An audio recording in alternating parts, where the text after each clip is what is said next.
మా చిన్నప్పుడు ఇప్పటికి మళ్ళీ టీవీలు, ఫోన్లు ఇవన్నీ లేవు. మా చదువు అయిపోయాక ఆటలు, మిగతా టైంలో వ్యాపకం ఏదైనా ఉందంటే పుస్తకాలు. ఈ పుస్తకాల్లో కొన్ని స్కూళ్ళ లైబ్రరీలో దొరికే పుస్తకాలు అయితే, ఆ తర్వాత కొంచెం వయసు పెరిగిన తర్వాత డిటెక్టివ్లు, అంటే వీక్లీల తర్వాత డిటెక్టివ్లు, నవల్స్, మధుబాబు, పానుగంటి, కొప్పిశెట్టి ఇట్లాంటివి ఉంటే, కొంచెం వయసు పెరిగేటప్పటికి నవల్స్, ఎండమూరి వీరేంద్రనాథ్, మల్లాది వెంకటకృష్ణమూర్తి ఇట్లాంటివి. ఇందులో వీళ్ళ పేర్లు బాగా ఫెమిలియర్ అప్పుడు మాకు. కుప్పిలి పద్మ ఇట్లాంటి పేర్లు అన్నటువంటిది. ఆ చదువుతుంటే ఆ లోకంలోకి వెళ్ళిపోయేవాళ్ళు. ఆ పాత్రలో లీనమైపోయి అది అయ్యేదాకా ఇక తినబుద్ధి అయ్యేది కాదు. తింటూ కూడా చదువుతుంటే తిడతారని చెప్పేసి తిండి ఎవరు లేని టైంలో కూర్చుని తిన్నటువంటి రోజులు ఉన్నాయి.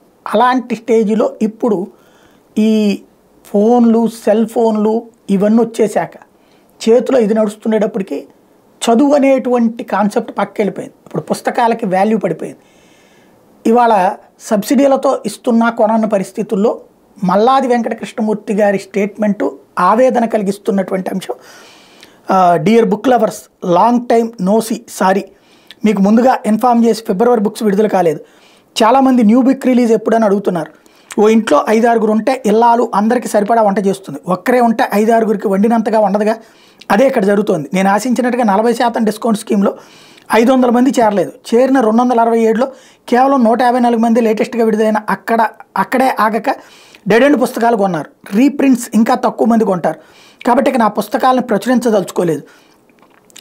తెలుగులో ఇక్కడే కీలకమైనట్టు, తెలుగులో పాఠకులు లేనప్పుడు ఇక ప్రచురించడం, రాయడం వృధా కదా.